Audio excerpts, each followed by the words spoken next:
and all that good stuff. So, my name is Alexis, but you may know me as Peace, Breathe, and Be. I am a spiritual life coach and I am well versed in money and abundance wellness. So, I teach you how to attract money energetically. So, let's get into another episode. All right, so today we are going to be talking about first memory audit. So we're going to be talking about your financial thermostat. So what is your financial thermostat? It is how you were raised and trained around money, the temperature of money. So you ever hear like that whole thing or play the game when you were younger, it's called hot and cold. You're getting hot, you're getting cold. Well, I look at money the same way. Sometimes we can be hot with money or we can be really cold with money. It just depends on how we were raised and the environment. So the financial thermostat. Why do we look back at past experience in order to move forward? So one of the things that I thought about when I was writing this lesson down for you guys is I think sometimes when we are raised a certain way, we tend to look at our parents' financial mistakes and then we view it as, oh my God, I remember that time my mom or my dad purchased this item or made this investment. It didn't go well. It caused a big rift in our family because most of the time people do get divorced or have arguments, around money. Like people argue over finances and money and numerous of things. So that's one of the things that I thought about. So the concept, we all have an internal financial thermostat. We all do. So the thermostat sets during childhood. Like I explained earlier, that is where you learn how to manage money, what money is, how money can be used as a tool or as, what's the word I'm looking for? You know how some people can teach you that, oh, money is the root of all evil type of thing. Like, there's a lot of people still with that mindset. They feel like they have to choose righteousness over wealth. So they feel like if they choose wealth, then maybe they're not righteous. It's more so of a religious psychosis kind of thing. So if your parents view money as scarce, your thermostat may be programmed to survival mode. Regardless of how much you earn now, and I want to talk about the coin jar. So let's talk about the coin jar. And I wrote this down because while I was writing this, I had a thought about one of my childhood memories. My thermostat was programmed to a very scarce, and lack of programming. I thought of money as something very hard to obtain, and that if you didn't work hard for it, you didn't deserve it. And so I would overwork myself, or I would feel like if I got money, especially a large lump sum easily, I didn't feel safe. I'm like, oh, well, why did it come to me? I questioned it. But also getting back to the coin jar. So growing up, my mama, she had coin jars. She still got coin jars. And she would always tell me growing up, you just never know when or if something is going to happen. So you always need to have and keep your change. Always don't ever throw away your change. Don't ever give too much of your change out. You save it because you never know what's going to happen. So in my mind, once I got an adult and I grew up and I started to, have a job and make my own money and got my own place, I would always keep like a big jug of coins, or either like the little small little like the little tin cans. I would keep those because in my mind, what that signaled to me in childhood when she told me that, don't ever get too comfortable because money can always slip away. And that's one of the things that I had to go in and kind of reprogram my brain around, because I'm like, oh my God, what if all of this stuff that I have, what if I'm not able to make rent one day? What if I gotta turn these coins in to, pay a bill or something? Or what if, and I just started to like hold on to every single coin, and anytime y'all change, I would be picking the change up out the parking lot, y'all. I'm telling you, it was it was a thing that I had to really get myself out of, because Lord knows, like, I was like, what if something happens? That's what it was teaching me. And I had to realize, like, you're safe. You are safe. Whether you have this coin jar or not, you don't have to do this. And I had to get into the why and really, digest and say, okay, well, wait a minute. Like, why are you doing this? You were raised this way, but what did that signal to you in your mind when your mom gave you this information? And I think our parents, they just teach us what they know, because a lot of our parents growing up, they aren't really like financially literate. So, they just teach us and pass along what they know. So we in turn, we grow up and we do the same thing if we have kids and if they have kids, and the cycle goes on and on and on and on. So next. So let's get into the why. So logic does not change behavior, insight does. So you can't debug the software, aka your habit, until you read the source code, your memories. So your source code is basically your memories. That's what I coined it. So let's move over to the audit. So these are more so like questions, and if you guys want to like take a screenshot, 1, 2, 3 screenshot, or if you want to write these down, you can always play the video back and write these down. So I believe I'll get on this side so you guys can see me better. So these are the audit core questions. So the sensory memory. So what is the sensory memories? So these are basically like asking yourself, like, we always have like the sense of how something made us feel in that moment. And we'll get into the questions on how I came up with these. And I remember like the touch, the feel, the taste of everything in my life when something big occurs. I always remember anytime my mom got paid, what the house would feel like, smell like.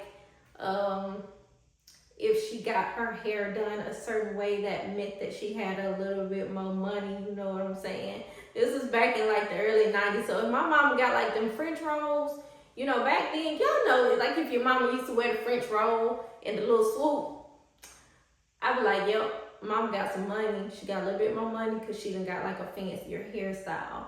And then she bought us like the big plate on Friday when it came to like we used to eat like seafood. Like we'll get like a big, like, it wasn't really like crab boils, but we used to get like the big plates at a local restaurant in my hometown. And ooh, child, they used to be so good.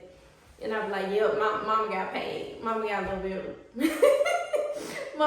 bit of money on her, so but yeah. So what is your early memory involving money? So I'll just tell you guys my answers just so you can get an idea of how this works. So my early memories of money, like I was saying before, it was just very scarce.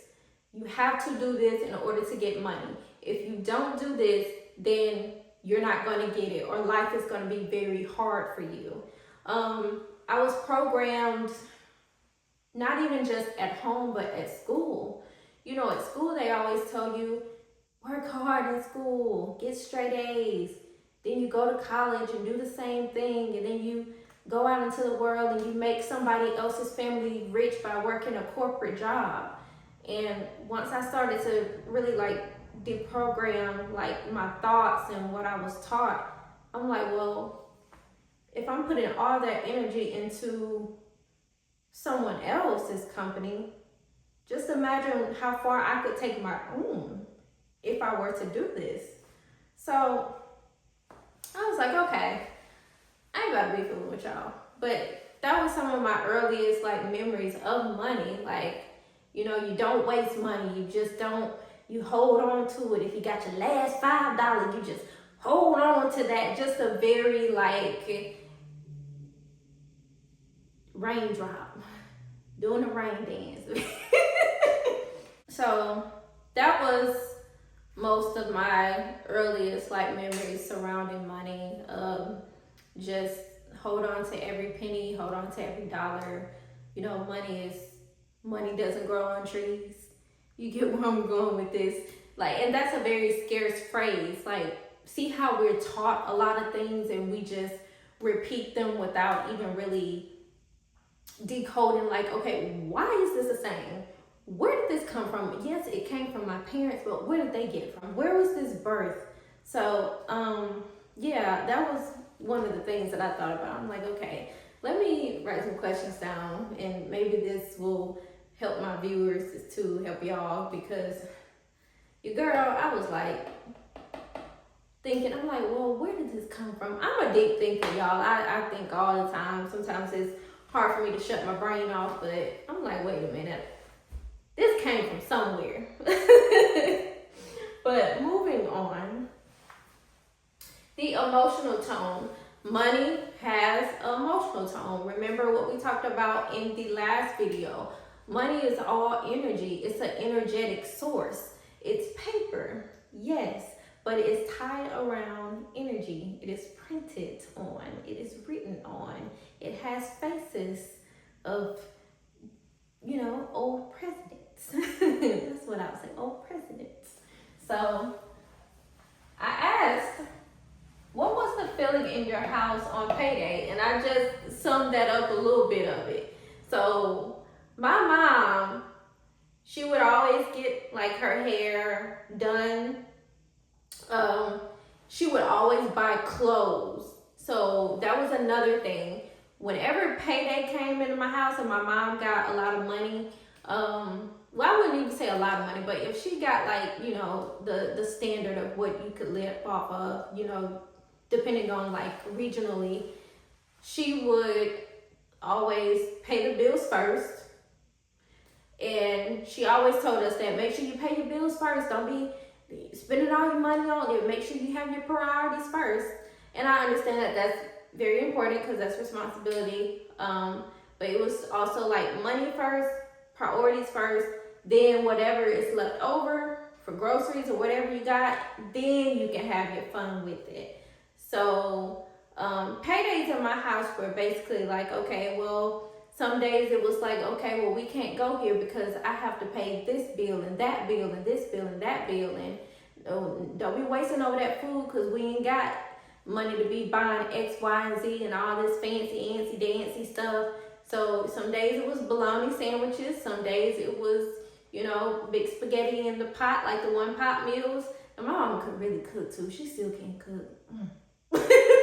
But like that was most of like the core memory that I had around like the paydays. It was always taught to me and my sibling, like, hey, you pay all your bills first, you take care of your responsibilities first. It was a very disciplined like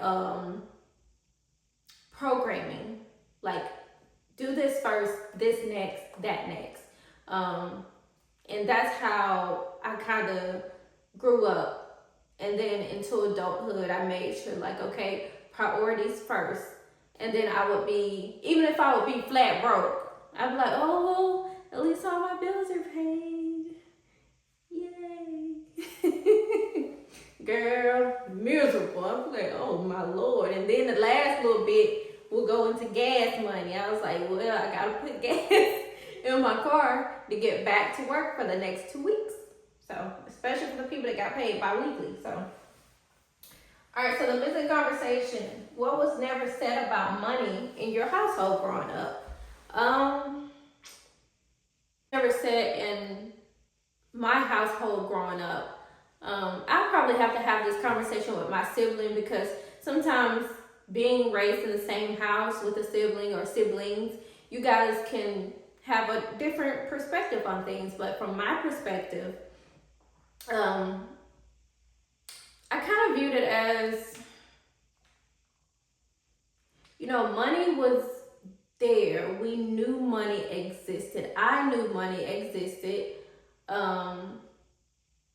I didn't, as a kid, of course you don't think about, oh, well, this takes money to buy. It's just like you go in the store, you like, man, mama, I want this, this, this, this. But you don't realize, like, okay, your parents actually have to have money to pay for the things that you're asking for. But the conversation was never about, like, putting into stocks and bonds and different things. Now, one thing I can say is that my mom always stressed the point of life insurance once we got older. I remember when my sibling graduated and went into the military, she would always stress my sibling and say, like, hey, make sure you get you some life insurance. You make sure you do that. Because my mom took policies out on us when we were both babies. And you can also draw from like a life insurance policy. A lot of people don't know that, but you can do that. There's penalties on some, just depending on the policy and how you have it set up now. But I remember, my mom, she would always teach us the importance of life insurance, and whatever she knew, she just did her best to teach me and my sister about. And we kind of like just took that into like, okay, well, once we got older, we just was like, okay, we're gonna do the best we can to uphold what we learned and try something new. But that was one of the missing things. Like, we didn't know anything besides, like, don't get credit cards, don't do this, don't do that, because you're gonna mess up your credit. You don't ever want to owe anybody. But what was never talked about either was like the whole borrowing thing. You know how people would get payday loans and different things and loans for the bank? I would have to say now that's a double sword in my opinion, because I think we've been taught, especially in the Black community and the community of color, like you don't ever want to owe anyone.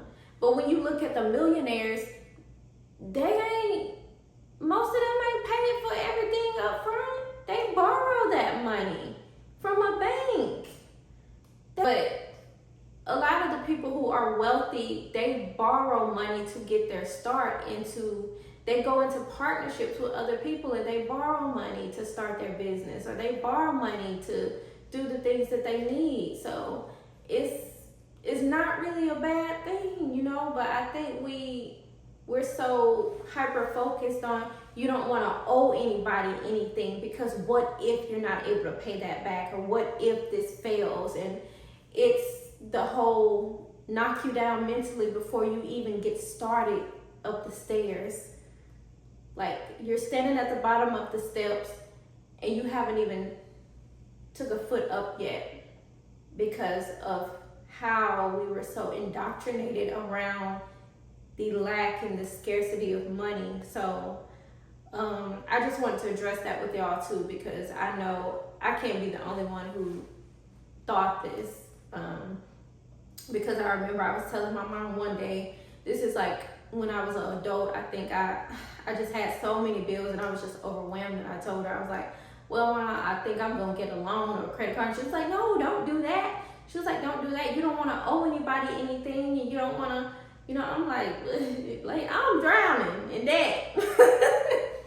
And I think to her, she was just like, don't, because the whole what if thing, the whole what if situations play into, our parents' head and our heads too, of what we're able to do. Like, what if you get this loan and you lose your job tomorrow? Then how are you gonna? It's just situations like that.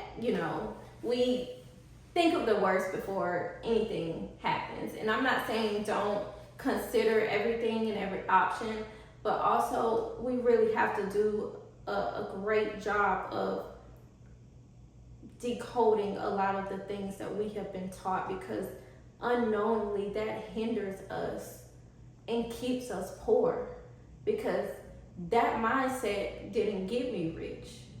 It kept me broke. It kept me poor. And of course, that was the tools that I was given growing up, but there's nothing wrong with correcting. What do they say? When you know better, you do better. There's nothing wrong with correcting once you get older and you find out about, okay, how can I make my money work for me, opposed to how I can work for money. That's my whole thing now. I'm like, okay, how can my money work for me, not the other way around, And when I had like jobs and all of that stuff, I'm like, okay, what can I invest in so I won't have to do this for the rest of my life? So, because I go in Walmart and I see a lot of the older people and the elderly working at Walmart, they're cashiers, and they're working at the front being a greeter, and I just feel bad for like the state of the world, because especially the elderly, because I'm like, y'all are supposed to be somewhere with your feet kicked up, enjoying like retirement, enjoying like your age and playing with your grandkids and vacationing and yeah. So the rewrite phase, we're going to rewrite not our history, but we're going to rewrite how things were taught to us. So the goal is we are going to transition from victim of the memory to author of our future. So the first thing we're going to do is acknowledge. So the programming around money can be adjusted. That's one thing that we do have to acknowledge. Just because your big mama taught you something and was like, okay, well, this is how I did it for 50, 30 something years, you got to do it the same exact way because my big mama did it this way. No, you actually don't have to. Because remember what I said, our parents and our grandparents, they taught us what they knew. And most of the time it may have worked for them, but oftentimes enough it isn't the solution for everyone. That's why I said be open to being, the best that you can be when it comes to financial literacy, because there's so many things that I've learned that I'm like, wow, I could have been doing this all along and I didn't know about it.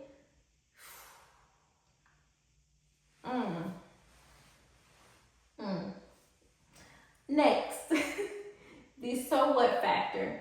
So ask yourself, is this memory helping me reach my current goals, or is this a ghost from the past? You know how financial mistakes tend to haunt us?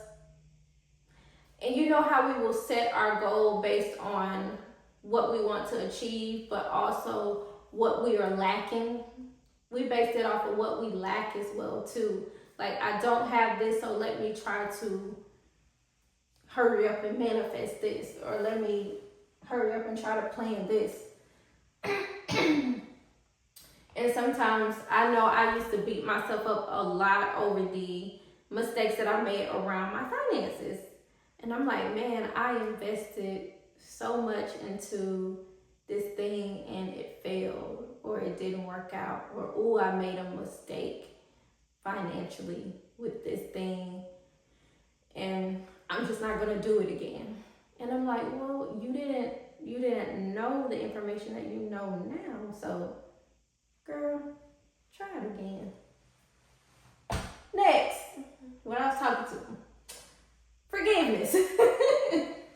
Often our parents were repeating their first memory. Understanding this breaks the generational cycle. So that's one thing I had to learn, and I've said this about 2 or 3 times in this video.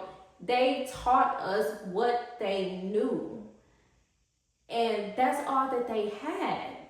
So of course, we're going to go out into the world and repeat the same things that they did because that's all that they knew.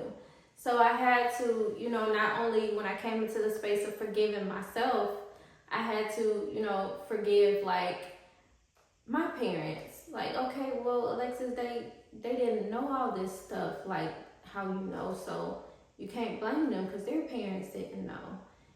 So I look at it from that standpoint of like, hey, we all just trying to be okay in this world, and we all trying to get to a point where we can.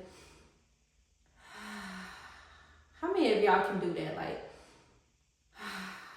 because we wake up with our nervous system already on 10. Gotta do this, gotta do that, gotta do that. But now I've slowed my mornings down. Even if I gotta wake up at 6 a.m. and do my breathing exercises, meditate, journal, write, whatever I have to do, I make sure I slow myself down.